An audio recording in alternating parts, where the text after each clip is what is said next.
तो दोस्तों आज का हमारा टॉपिक है ग्रामीण समाज एवं विकास। ग्रामीण समाज एवं विकास लेखपाल के एग्जाम की दृष्टि से अत्यंत ही महत्वपूर्ण पार्ट है। पहला क्वेश्चन है, भारत का पहला डिजिटल गांव कौन सा है? इसका राइट आंसर होगा भारत का पहला डिजिटल गांव है गुजरात में स्थित अकोदरा ग्राम। इसकी व्याख्या है, भारत का पहला डिजिटल ग्राम अकोदरा है। एशिया का सबसे साफ सुथरा गांव मैलेनोंग जो कि मेघालय में है, तथा एशिया का पहला ग्रीन विलेज खुनोमा जो कि नागालैंड में स्थित है, जबकि सौर ऊर्जा पर आधारित पहला गांव बैतूल है जो कि मध्य प्रदेश में स्थित है। नेक्स्ट क्वेश्चन है, ग्राम का सबसे पहला उल्लेख किस वेद में मिलता है? इसका उल्लेख मिलता है ऋग्वेद में। इसकी व्याख्या है, ग्राम का सबसे पहला उल्लेख ऋग्वेद में मिलता है। यहाँ पर ग्राम शब्द का 13 बार उल्लेख किया गया है। नेक्स्ट क्वेश्चन है, किसी निश्चित भौगोलिक क्षेत्र को ग्राम के रूप में किसके द्वारा अधिसूचित किया जाता है? इसको अधिसूचित करते हैं राज्यपाल। अर्थात किसी निश्चित भौगोलिक क्षेत्र को ग्राम के रूप में राज्यपाल अधिसूचित करते हैं। इसकी व्याख्या है, एक निश्चित छोटे भौगोलिक क्षेत्र में रहने वाली जनसंख्या के निवास को ग्राम कहते हैं। यह निश्चित भौगोलिक क्षेत्र राज्यपाल द्वारा अधिसूचित होता है। यहाँ बहुसंख्यक जनसंख्या प्राथमिक कार्यों से जुड़ी होती है। प्राथमिक कार्यों से आशय है कि अधिकतम लोग कृषि से संबंधित कार्यों पर निर्भर होते हैं और यही उनके जीविकोपार्जन का प्रमुख साधन होता है। नेक्स्ट क्वेश्चन है, पंचायती राज संस्थाओं को 29 कार्यों की सूची किस अनुच्छेद के तहत दी गई है? इसका राइट आंसर होगा अनुच्छेद 243 जी के अंतर्गत। इसकी व्याख्या है, 73वें संविधान संशोधन द्वारा संविधान में 11वीं अनुसूची जोड़ी गई है और इसके तहत पंचायतों के अनुच्छेद 243 जी के अंतर्गत 29 विषयों को शामिल किया गया था। नेक्स्ट क्वेश्चन है, पंचायती राज से संबंधित निम्नलिखित कथनों में से कौन सा सही नहीं है? पहला कथन है, पंचायत व्यवस्था भारतीय ग्रामीण जीवन का युगों से एक अभिन्न अंग रहा है। यह बात सही है। नेक्स्ट है, 73वां संशोधन 15 अगस्त 1993 से प्रभावी हुआ। यह पॉइंट गलत है क्योंकि 73वां संविधान संशोधन 24 अप्रैल 1993 से प्रभावी हुआ। नेक्स्ट पॉइंट है, यह एक त्रिस्तरीय जैविकीय रूप से जुड़ी संरचना है। नेक्स्ट, यह भी सही है। नेक्स्ट है, भारतीय संविधान का अनुच्छेद 243 जी उसके महत्व को बढ़ाता है। यह भी सही। अर्थात इसका राइट आंसर होगा ऑप्शन बी, यह गलत दिया हुआ है। इसकी व्याख्या है, पंचायती व्यवस्था भारतीय ग्रामीण जीवन का एक अभिन्न अंग है। 73वें संविधान संशोधन द्वारा इसे संवैधानिक दर्जा प्रदान किया गया।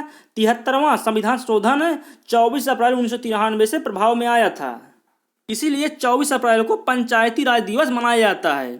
अनुच्छेद 243 जी में पंचायतों की शक्तियां, प्राधिकार और उत्तरदायित्व का उल्लेख है जो इसके महत्व को बढ़ाता है।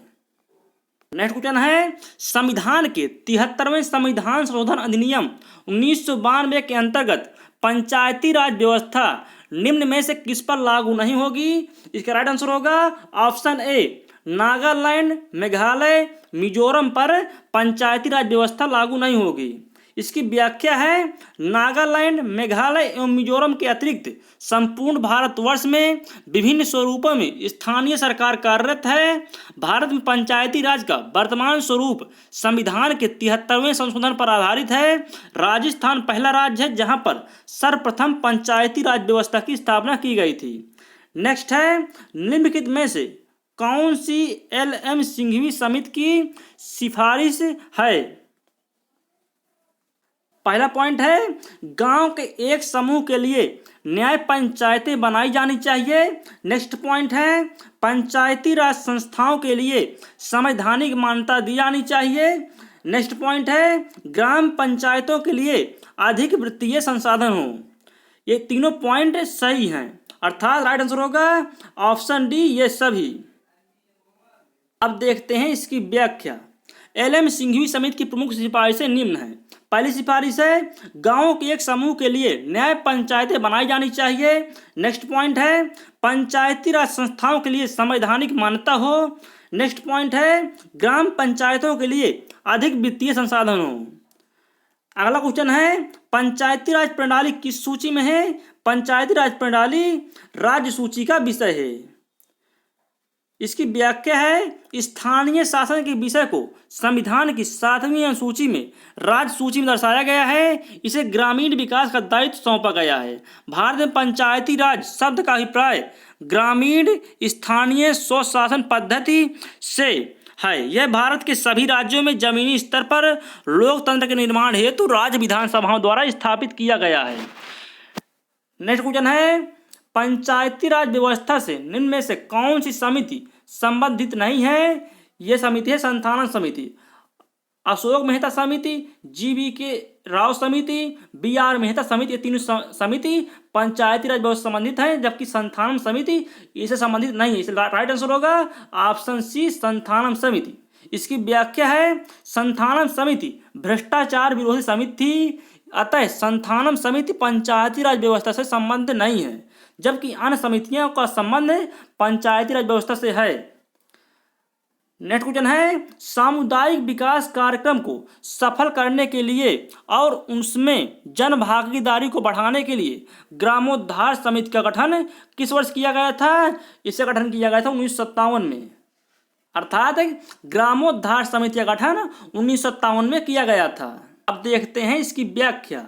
व्याख्या में दिया हुआ है सामुदायिक विकास कार्यक्रम को सफल करने के लिए और उसमें जन भागीदारी को बढ़ाने के लिए 1957 में बलवंत राय मेहता की अध्यक्षता में ग्रामोद्धार समिति का गठन किया गया। इसे बलवंत राय मेहता समिति भी कहते हैं। नेक्स्ट क्वेश्चन है निम्नलिखित में से किस अधिनियम के द्वारा स्थानीय स्वशासन को पूर्णतया राज्य का विषय बना दिया गया? यह अधिनियम है भारत शासन अधिनियम 1935। इसकी व्याख्या है 1935 के अधिनियम द्वारा स्थानीय स्वशासन को पूर्णतया राज्य का विषय बना दिया गया। नेक्स्ट क्वेश्चन है भारत में स्थानीय स्वशासन का जनक किसे कहा जाता है? यह कहते हैं लॉर्ड रिपन को। लॉर्ड रिपन को स्थानीय स्वशासन का जनक कहते हैं। इसकी व्याख्या में दिया हुआ है 1864 में भारत सरकार के एक प्रस्ताव द्वारा स्थानीय स्वशासन को मान्यता प्रदान किया गया तथा 1870 में लॉर्ड मेयो ने पंचायतों को कार्यात्मक व वित्तीय स्वायत्तता प्रदान किया। 1882 ईस्वी में तत्कालीन वायसराय लॉर्ड रिपन ने स्थानीय स्वशासन के लिए एक प्रस्ताव पारित किया, जिसके द्वारा पूरे देश में उपखंड अथवा तालुका बोर्ड तथा जिला बोर्ड स्थापित करने का सुझाव दिया। लॉर्ड रिपन को भारत में स्थानीय स्वशासन का जनक कहा जाता है। नेक्स्ट क्वेश्चन है भारत के पंचायती राज व्यवस्था का वास्तुकार अथवा शिल्पीकार किसे कहते हैं? यह कहते हैं बी.आर. मेहता को। बी.आर. मेहता को भारत के पंचायती राज व्यवस्था का वास्तुकार अथवा शिल्पीकार कहते हैं। इसकी व्याख्या में दिया हुआ है बलवंत राय मेहता समिति ने प्रजातांत्रिक विकेंद्रीकरण की सिफारिशों को स्वीकार करते हुए पंचायती राज की त्रिस्तरीय संस्थाओं ग्राम पंचायत, पंचायत समिति तथा जिला परिषद के रूप में सिफारिश की। इसलिए बी.आर. मेहता को भारत के पंचायती राज व्यवस्था का वास्तुकार या शिल्पीकार कहा जाता है। नेक्स्ट क्वेश्चन है पंचायती राज व्यवस्था को सर्वप्रथम प्रायोगिक तौर पर किस राज्य में लागू किया गया? इसको लागू किया गया था आंध्र प्रदेश में। राइट आंसर होगा ऑप्शन ए आंध्र प्रदेश। इसकी व्याख्या में दिया हुआ है सर्वप्रथम आंध्र प्रदेश में 1958 में पंचायती राज व्यवस्था को प्रायोगिक तौर पर लागू किया गया, लेकिन भारत में सर्वप्रथम 2 अक्टूबर 1959 को तत्कालीन प्रधानमंत्री पंडित जवाहरलाल नेहरू ने राजस्थान के नागौर जिले से पंचायती राज व्यवस्था की औपचारिक शुरुआत की। अतः राजस्थान देश का पहला ऐसा राज्य बना जहां संपूर्ण राज्य में सर्वप्रथम पंचायती राज की स्थापना हुई। नेक्स्ट क्वेश्चन है किस वर्ष भारत में पंचायती राज व्यवस्था की शुरुआत हुई? इसका राइट आंसर होगा 1959। अर्थात भारत में पंचायती राज व्यवस्था की औपचारिक शुरुआत 1959 में हुई। इसकी व्याख्या में देखते हैं भारत में सर्वप्रथम 2 अक्टूबर 1959 को तत्कालीन प्रधानमंत्री पंडित जवाहरलाल नेहरू ने राजस्थान के नागौर जिले से पंचायती राज व्यवस्था की औपचारिक शुरुआत की। नेक्स्ट है, किस संविधान संशोधन के तहत देश में पंचायती राज व्यवस्था को संवैधानिक दर्जा प्राप्त हुआ है? यह संशोधन है 73वां संशोधन। इसकी व्याख्या हम देखते हैं। 73वां संविधान संशोधन अधिनियम 1952 के पारित होने से देश के संघीय लोकतांत्रिक ढांचे में एक नए युग का सूत्रपात हुआ और पंचायती राज संस्थाओं को संवैधानिक दर्जा प्राप्त हुआ। इस संविधान संशोधन द्वारा संविधान में भाग 9 को पुनः स्थापित कर 16 नए अनुच्छेद 243 से अनुच्छेद 243 ओ तक और 11वीं अनुसूची जोड़ी गई। नेक्स्ट है, निम्नलिखित में से कौन सा सही सुमेलित नहीं है? पहला है बलवंत राय मेहता समिति, यह सही दिया हुआ है 1956 में। नेक्स्ट है अशोक मेहता समिति, 1977 में, यह भी सही दिया हुआ है। नेक्स्ट है एल.एम. सिंघवी समिति, 1985 नहीं है, यहाँ पर होगा 1986। नेक्स्ट है पी.के. थुंगन समिति, 1988, ये भी सही, अर्थात राइट आंसर होगा ऑप्शन सी, एल.एम. सिंघवी समिति। इसकी व्याख्या देखते हैं। पंचायती राज व्यवस्था से संबंधित प्रमुख समितियां और उनका गठन वर्ष इस प्रकार है। पहला है बलवंत राय मेहता समिति 1956, अशोक मेहता समिति 1977। नेक्स्ट है पी.बी.के. राव समिति 1985, एल.एम. सिंघवी समिति 1986, पी.के. थुंगन समिति 1988। नेक्स्ट है भारत में पंचायती राज व्यवस्था का आरंभ किस प्रधानमंत्री के कार्यकाल में प्रारंभ हुआ? यह प्रारंभ हुआ था जवाहरलाल नेहरू के कार्यकाल में। इसकी व्याख्या है बलवंत राय मेहता समिति की त्रिस्तरीय पंचायती राज व्यवस्था अथवा प्रजातांत्रिक विकेंद्रीकरण की सिफारिश पर सर्वप्रथम 2 अक्टूबर 1959 को राजस्थान के नागौर जिले में पंडित जवाहरलाल नेहरू ने पंचायती राज प्रणाली का शुभारंभ किया था।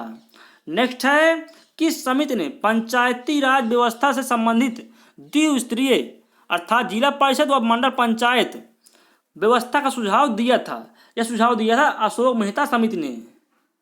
इसकी व्याख्या है अशोक मेहता समिति ने द्विस्तरीय पंचायत व्यवस्था का सुझाव दिया था। अशोक मेहता की मुख्य सिफारिशें निम्न हैं।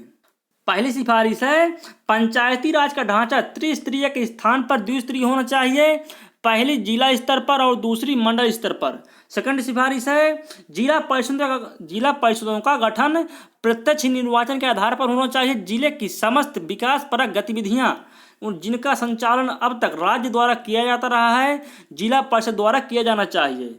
नेक्स्ट सिफारिश है जिलाधिकारी को जिला परिषद के अधीन किया जाना चाहिए। जिला परिषद का अध्यक्ष गैर सरकारी व्यक्ति होना चाहिए।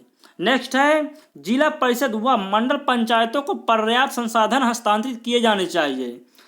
पांचवी सिफारिश है पंचायती राज संस्थाओं को संवैधानिक दर्जा दिया जाना चाहिए। नेक्स्ट सिफारिश है पंचायत चुनाव में राजनीतिक दलों को भाग लेने की सुविधा होनी चाहिए। नेक्स्ट है इन संस्थाओं के चुनाव समय पर अनिवार्यतः होने चाहिए। नेक्स्ट क्वेश्चन है किस समिति ने पंचायती राज संस्थाओं को संवैधानिक दर्जा प्रदान करने की सिफारिश की थी? यह सिफारिश की थी एल.एम. सिंघवी समिति ने।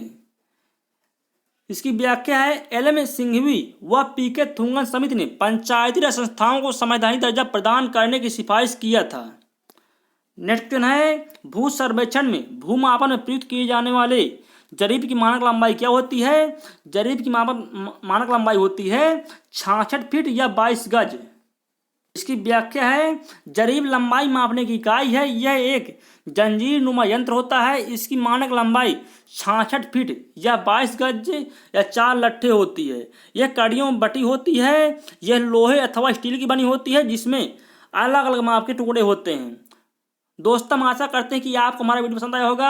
अगर आपको हमारा वीडियो पसंद आया तो लाइक एंड सब्सक्राइब जरूर करें और दोस्तों शेयर करें। Thanks for watching this video.